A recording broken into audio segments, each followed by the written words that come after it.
Okay, this follows the earlier little video I made about laughter and talking to people and our approach to each other.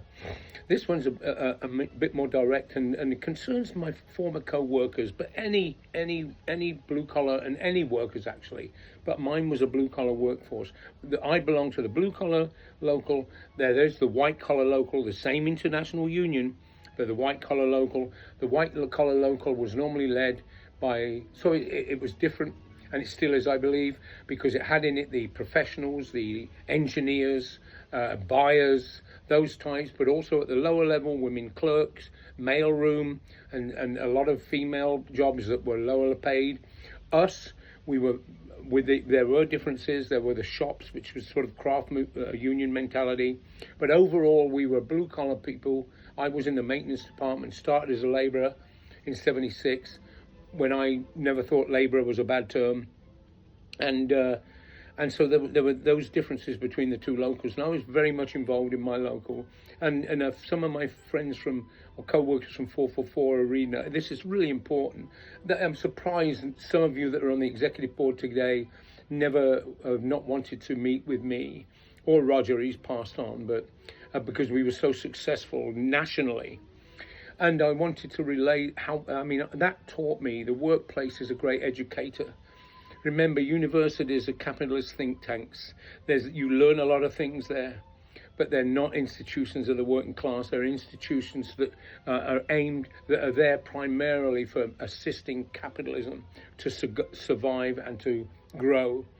And it was in our last contract negotiations, we always tried to unite the white collar and the blue collar. The white collar leadership were always opposed to it. And so were some of ours. We were thugs, blue collar thugs, drinkers, blah, blah, blah. And there were elements of truth. And to some of our guys, they were wimps, white collar, stuck up and blah, blah, blah. And there was elements of truth to that. Roger and I in particularly, Cheryl, when she was active, we fought against that, and Marvin too. Marvin took some convincing, because like in the strike in '85, they crossed our picket lines with the exception of the lab.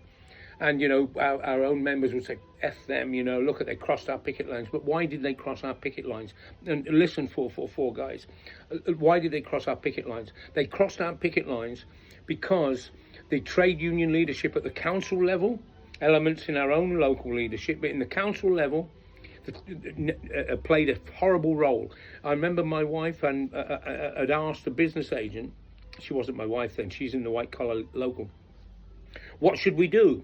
The business agent, this is council, is an intermediary body between the locals, the union locals, and the national union.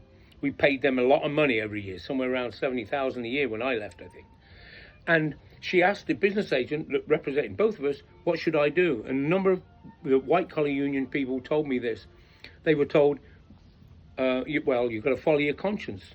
Well, shit, if it was all about following your conscience, what do I need a union for? Because my conscience says stick together.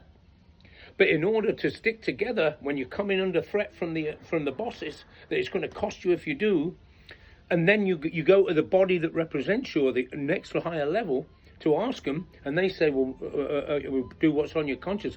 That's a worthless piece of advice.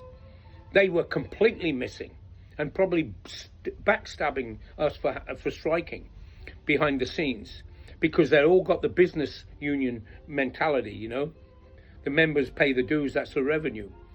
So anyway, so there was hostility. But in '96, we've always tried to unite the locals. And the white collar union often said, yeah, we agree with it, but the membership are weak. Oh, they said things behind the scenes to us, spineless.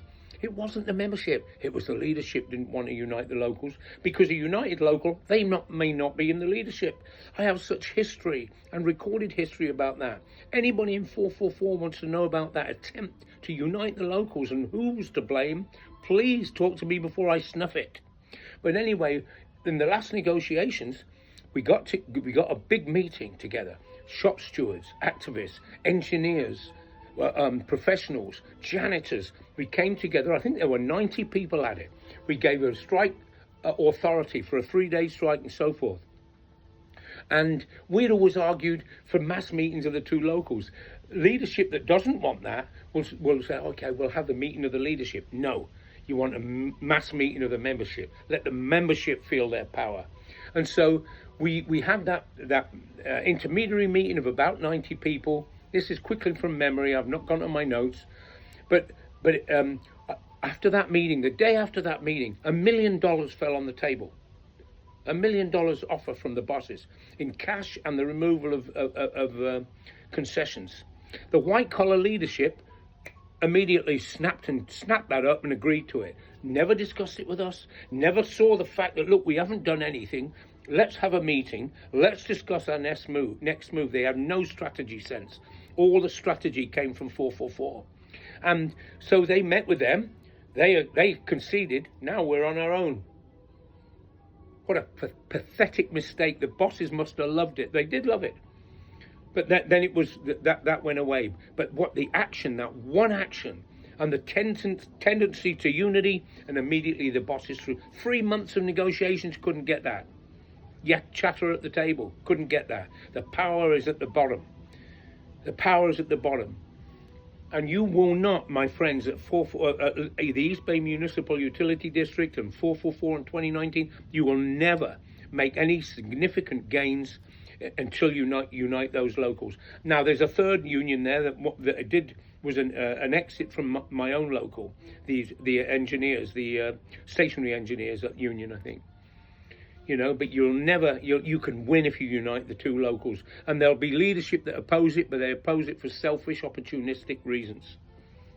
Mass meetings of the members. Don't ever be afraid of a mass meeting of the membership. Never be afraid of the membership if you're genuinely after winning concessions from the bosses. Anyway, it's my second video today. Richard Mellor.